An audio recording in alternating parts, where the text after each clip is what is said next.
Find a reason to be here that's bigger than you are. From the creators of Jesus Revolution. Something about that little girl. I think I'm supposed to help. Based on the inspiring true story. My name is Sharon. I'm good at plenty of things. Taking no for an answer ain't one. Find your purpose. Make a difference. You want to go on an adventure? Yeah. Ordinary Angels. Starring two-time Academy Award winner Hilary Swank and Alan Ritchson. Rated PG. Parental guidance suggested. In theaters now. On my tombstone, I want the epitaph, "Be ashamed to die until you have scored some victory for humanity." And a victory for humanity is not a victory for yourself. It's not statues, it's not your name, it's just humanity's better off. Any of us, I think, should want the world to be a little better off for you having lived in it. That doesn't mean people praising you, not even about that. So what do you have to give with no expectation of return? No one ever told me that I had to search for meaning in life. Many people look for meaning in life as though it's going to be under a rock or behind a tree. And I'm thinking to myself, you have more power than that. You have the power to create meaning in your life rather than passively look for it. So for me, I create the meaning. And meaning to me is, do I know more about the world today than I did yesterday? That enhances meaning for me. By whatever powers I have available to me, have I lessened the suffering of others? Or the corollary to that would be, have I enhanced the life of others? And I don't mean, have I devoted the whole day to doing that? Then I would be ignoring myself. But if there's some small gesture that I can do that can completely add value to someone's life, I'm going to do it. Because the leveraging of 10 minutes of my life into the happiness or enlightenment or the reduced suffering of someone else, I'd be irresponsible if I did not. What I do for the public is almost 80+% of it is driven by duty, not by ambition. What gives you the sense of duty? Because I can do something, and if I can do it better than others, and it's for a greater good in society, I would be irresponsible if I did not.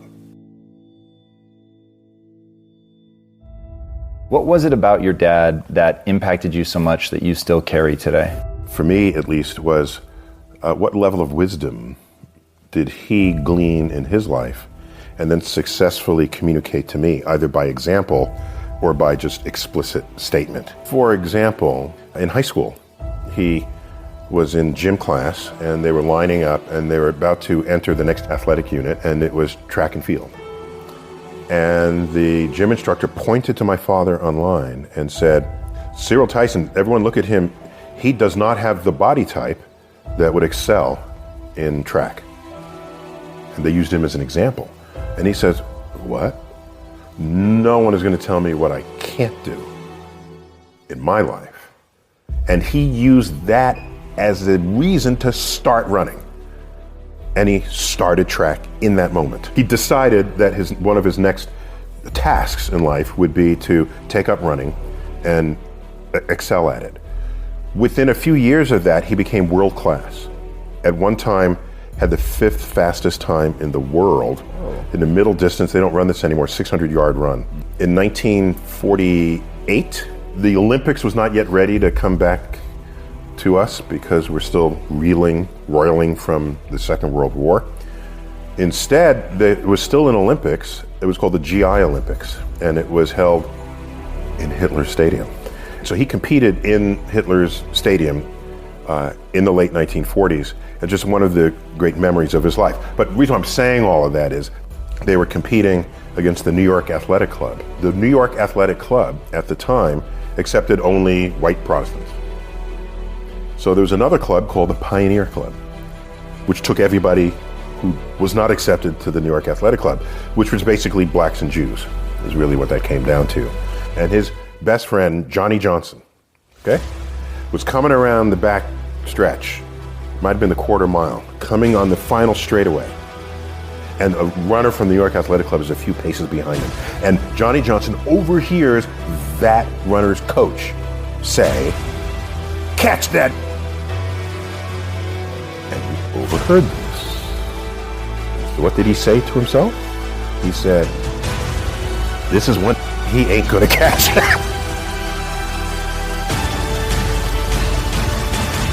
That extended his lead to the finish line. And he tells this story not with any bitter tone. So he never had that kind of tone when he shared those stories with us.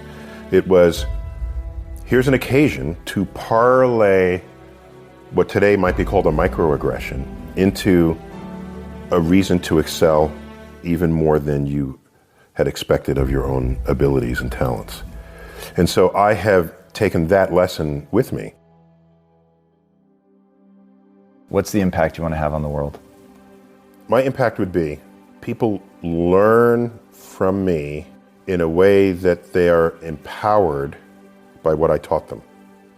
So that when they think of what they learned from me, they no longer think of me. They think of their own base of understanding of how this world works. And so that I become irrelevant. Because if people say, this is true because Tyson said so, then I failed. That's not how you teach someone. That's teaching them by authority. I want to teach you how to think about the world, and then you say, I have a new way to understand the world, and you just run off. You don't even look back, because a new level of hunger has descended upon you, and methods and tools to feed that hunger are now accessible to you. So my impact would be that others are impacted, and they don't even remember that I had something to do with it. I had met Carl Sagan when I was 17. I was applying to colleges. He was at Cornell. I had been accepted at Cornell, but didn't know what college I wanted to go to. And the admissions office saw that I wasn't totally in the moment there. I didn't know this, they had forwarded my application to him for his reaction. I was already deep in the universe since I was 9. And he sent me a letter. He doesn't know me from Adam. I'm a 17-year-old kid from the Bronx. He's a professor of astronomy at Cornell University. And I get this letter and I open it and it says, I understand you like the same stuff I like. Do you want to come visit the campus to help you decide if you want to go to Cornell? It was like, whoa, now he hadn't done Cosmos yet, that's how old I am, but he was already famous. So I took him up on it. I took a bus up to Ithaca, New York. He met me outside his building on a Saturday, invited me up to his office, saw the labs. I'm there in front of him. He did something really cool. He reached back, didn't even look, grabbed a book off the shelf. It was one of his books. I thought that was the baddest. That was a badass thing. Don't even have to look. That's one of my books. Yep. Okay, here. And he signed it to me. Neil Tyson, future astronomer, signed Carl. Later in the day, I'm ready to go back to New York. It begins to snow, as it does often in December in Ithaca. And he says, here's my home number. If the bus can't get through from the snow, spend the night with my family and go back tomorrow. I'm thinking, who am I? What? I'm nobody. But I was somebody to him. And I said to myself, if I'm ever as remotely famous as he is, I will treat students the way he has treated me. If Einstein were here and we're talking with Einstein, we could talk to him for hours and hours and hours. You know what question will never come out of our mouths? Is, what college did you go to? I want to go to that same college. I bet most of your people who've sat in this chair, it's not about what college they went to. It's about their own initiative, their own drive, their own ambitions, their own curiosity. That is not taught in school, sadly. School, they view you as this empty vessel that they pour information in, and you test it over here, you get a high grade, you're praised. Is that who become the shakers and movers of the world? I don't think so. School should, as a minimum, preserve that curiosity for you. If you lost some of it, because it's not going to be in all of us, put it back in.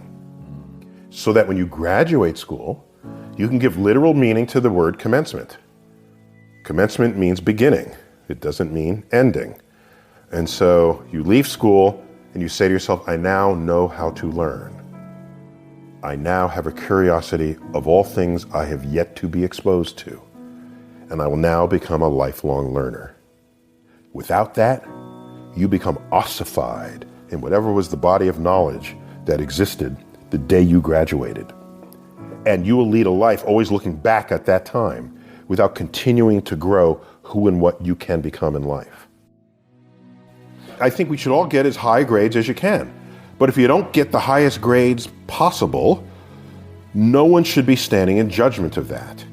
If you have some other ambitions that have pathways that don't get encoded in the GPA that other people are referencing. When you approach a topic that you don't know well, what is your actual process to learn? Great question. I read things that take me to places where other people think. If I'm an educator, I want to know that. Because when you're speaking to me and I have some understanding of you, I can navigate your receptors for learning. I don't have to have you come to where I am. That's not right. I'm the educator, not you. You're the curious person. So I'm going to meet you on your territory. How do I create meaning in my life as I go forward? My first question of me wasn't, where do I find meaning? It was, how do I create meaning? And that started early teens. Did you help your kids with this? Is that something that you found a way to sort of educate on or pass down so that they would be asking a similar question instead of doing the sort of wander search thing? Yeah, I have an unorthodox approach to what we did with our kids. We discussed this, my wife and I wanted to make sure that however they were raised, that they retained the curiosity of childhood into adulthood. Okay, let's say there's a little toddler walking here, okay, crawling on the ground. It comes up and they start grabbing this. What's the first thing? No, don't touch that. Okay, this was an experiment waiting to happen that you just squashed. This is a cup. It has water in it. Okay, this is breakable. The kid doesn't know that. They want to experiment, so they'll grab it. It'll fall. It'll break. Water will spill all over. That was an experiment you just prevented. They are experimenting with their environment. Everything is new to them. I saw a woman walking with their kid. The kid has galoshes on and a raincoat on, and they're coming down the walkway. And there's this big, juicy, muddy puddle right there.